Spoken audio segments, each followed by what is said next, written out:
Hello guys and welcome back to my channel.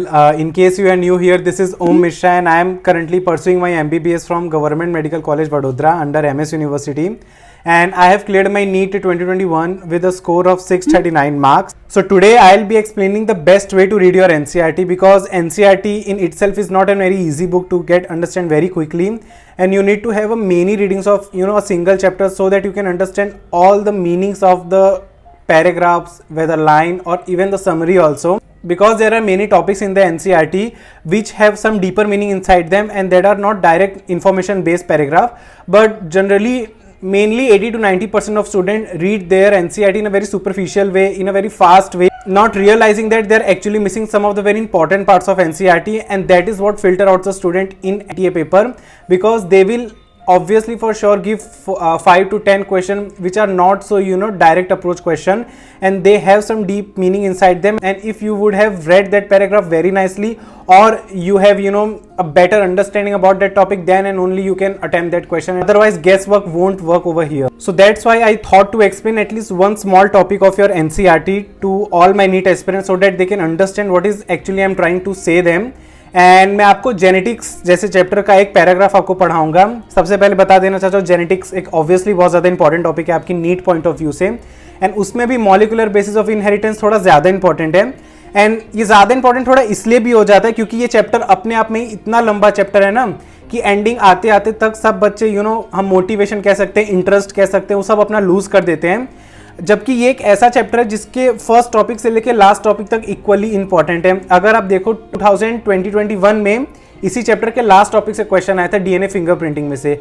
अगर आप 2019 का पेपर देख लो तो उसमें ह्यूमन जीनोम प्रोजेक्ट से क्वेश्चन आया था. तो ऐसा नहीं है कि ये चैप्टर के सिर्फ स्टार्टिंग के पार्ट ट्रांसक्रिप्शन, ट्रांसलेशन जो बहुत फेमस है, टीचर जनरली बहुत इंटरेस्ट के साथ पढ़ाते हैं, लेकिन अल्टीमेटली ये पूरा चैप्टर इतना ज़्यादा इंपॉर्टेंट है कि आपको इसकी हर एक पार्ट पे इक्वली फोकस करना पड़ेगा. आज मैं ह्यूमन जीनोम प्रोजेक्ट का मेथोडोलॉजीज वाला एक पैराग्राफ पढ़ाना चाहता हूँ, जिनमें उन्होंने दो मेथड्स की बात की है, express sequence tag and sequence annotation. So I am sure that अभी आगे वीडियो में जब मैं पैराग्राफ पढ़ा रहा हूँ, आधे लोगों ने तो ये पैराग्राफ पढ़ा ही नहीं होगा, क्योंकि ऑब्वियसली मैंने कहा एंडिंग में आता है तो जनरली लोग फोकस नहीं करते. एंड दूसरी बात, अगर उन्होंने फोकस किया भी होगा, आई कैन गारंटी देम कि जस्ट बाय रीडिंग ये समझ नहीं आने वाला, और कोई टीचर इस पैराग्राफ को लाइन बाय लाइन नहीं समझाता, जबकि मुझे लगता है समझाना चाहिए. इससे नीट 2019 में क्वेश्चन भी आ चुका है, और मैंने अपने वीडियोस में ये बहुत बार कहा है कि मेमोराइजिंग आपको नीट के 3 घंटे में कभी काम नहीं आएगी. इतना प्रेशर, इतनी एंजाइटी और इतना कंफ्यूजन रहता है ना कि अगर आपने अच्छे से कोई टॉपिक को नहीं समझा ना तो आप रिस्क ही नहीं लोगे कि मैं इस टॉपिक को टिक कर दूं. ऐसा हो तो आप कोई मॉक टेस्ट देख लो. अगर आप सीरियसली मॉक टेस्ट देते हो, उसमें आप फील कर सकते हो जिस टॉपिक का आपने डायग्राम बहुत अच्छे से पढ़ा हुआ है, एनसीईआरटी के क्लाइंट का आपको एक्चुअली में मतलब पता चल गया है, और आप एनसीईआरटी रीड करते करते एक इमेजिनेशन भी अपने माइंड में क्रिएट करो कि हाँ इस लाइन का कहने का ये मतलब है, तभी आपसे क्वेश्चन भी सॉल्व हो जाएगा. अगर आप सुपरफिशियली सिर्फ पढ़े जा रहे हो कि मुझे तो एनसीईआरटी पढ़नी क्योंकि वो एक काम है, तो उसका रिजल्ट भी आपको आपके मॉक टेस्ट में मिलेगा. मॉक टेस्ट में नहीं तो नीट में तो 110% मिलेगा. तो आज मैं आपको ये पैराग्राफ एक बार पढ़ाता हूँ, और मे बी आप कुछ ऐसे पॉइंट जो आप मिस कर रहे थे, मे बी मेरे समझाने से आपको समझ आ जाए. So let's get started. मैं आपको इसी पैराग्राफ की बात कर रहा था, मेथोडोलॉजीज, एंड ये एक बहुत इंपॉर्टेंट पैराग्राफ है. इसमें 2 पार्ट दिए गए हैं कि क्या मेथड्स होते हैं. वो 2 मेथड्स होते हैं. सबसे पहला मेथड होता है एक्सप्रेस सीक्वेंस टैग, और दूसरा मेथड होता है सीक्वेंस एनोटेशन, और इन दोनों में से किसी एक पे नीट 2019 में क्वेश्चन आ चुका है. तो आइए मैं आपको पैराग्राफ के थ्रू अपना अंडरस्टैंडिंग ऑफ वे समझाना चाहता हूँ कि कैसे आपको एनसीईआरटी की एक लाइन रीड करनी है. तो ये मेथोडोलॉजीज में 2 मेथड एक्सप्लेन किए गए हैं कि ऐसा लिखा हुआ है, the method involves 2 major approaches, जैसा मैंने आपको बताया. जिसमें लिखा हुआ है कि the one approach focus on identifying all the genes that are express as RNA. इसका मतलब है कि हम नाम भी दिया हुआ है एक्सप्रेस सीक्वेंस टैग. तो एक्सप्रेस सीक्वेंस टैग का मतलब ये है कि हमें सिर्फ वही जीन आइडेंटिफाई करने जो एक्सप्रेस हो चुके हैं. फॉर एग्जांपल जैसे आपने पढ़ा होगा एक्सट्रॉन्स एंड इंट्रॉन्स, तो हमें सिर्फ एक्सट्रॉन को आइडेंटिफाई करना है. जिन जीन्स में सिर्फ एक्सट्रॉन होते हैं उसको करना है, इंट्रॉन्स वाले जीन को हमें नहीं करना. तो जब भी आप कभी ये वर्ड सुनो एक्सप्रेस सीक्वेंस टैग, तो इससे हमें यही पता होना चाहिए एक्सप्रेस मतलब जीन्स जो एक्सप्रेस हो रहे हैं हमें सिर्फ उन्हीं को आइडेंटिफाई करना है, सारे जीन्स को हमें आइडेंटिफाई करने की जरूरत नहीं है. जबकि इसी के नेक्स्ट लाइन में लिखा हुआ है the other took the blind approach of simply sequencing the whole set of genome that contain all coding and non coding sequences.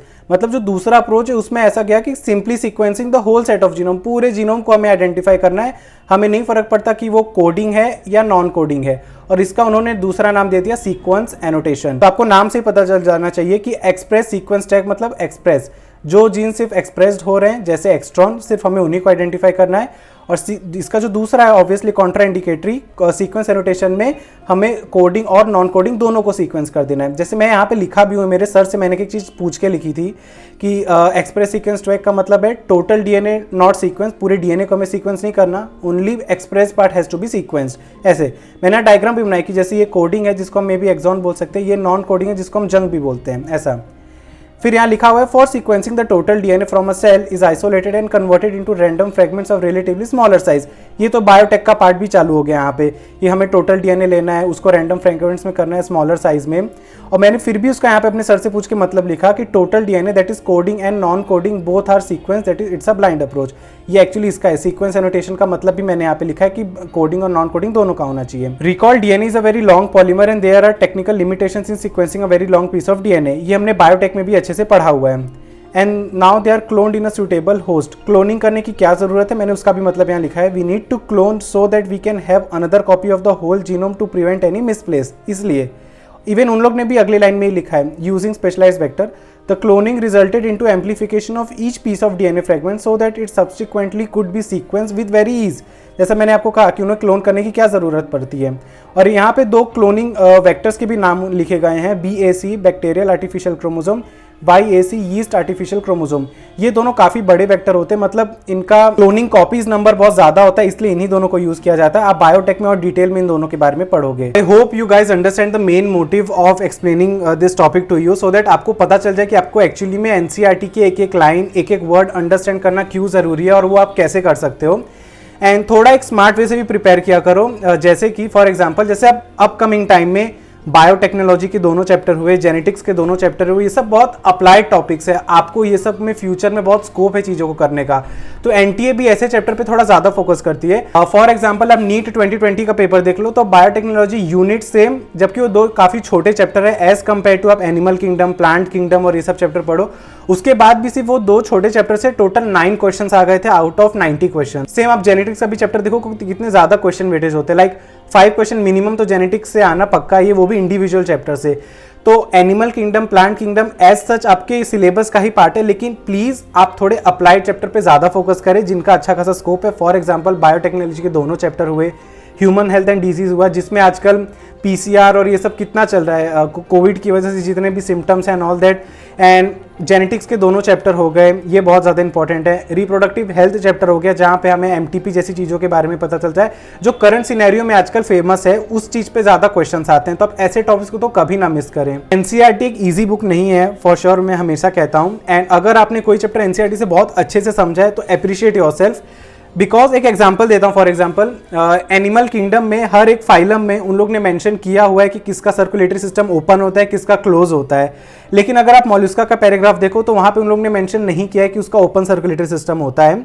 लेकिन अगर आपने ह्यूमन फिजियोलॉजी की NCERT पढ़ी होगी तो उसमें लिम्फ टॉपिक जो है उसके नीचे वाले पैराग्राफ में वहां पे उन्होंने बताया कि आर्थ्रोपोड्स और मॉल्यूस्क दोनों का ओपन सर्कुलेटरी सिस्टम होता है, जो कि उन्होंने मेन पैराग्राफ में नहीं बताया। सेम ऐसे ही एनिमल किंगडम में जब यूरोकॉर्डेटा, वर्टिब्रेट्स पढ़ोगे या इनवर्टिब्रेट्स पढ़ो, बहुत जगह उन लोगों ने एक्सक्रीटरी जो भी एक्सक्रीटरी ऑर्गन होते हैं पर्टिकुलर फाइलम के, उसके उन्होंने दूसरे नाम नहीं रखे, सिर्फ एक एक नाम कर दिया है। लेकिन अगर आप ह्यूमन फिजियोलॉजी के एक्सक्रीशन का इंट्रोडक्टरी पैराग्राफ पढ़ोगे तो आपको बहुत नए नए नाम्स मिलेंगे, प्रोटोनेफ्रिडिया, फ्लेम सेल्स, जो कि उन्होंने मेन टेक्स्ट में नहीं ऐड किया गया।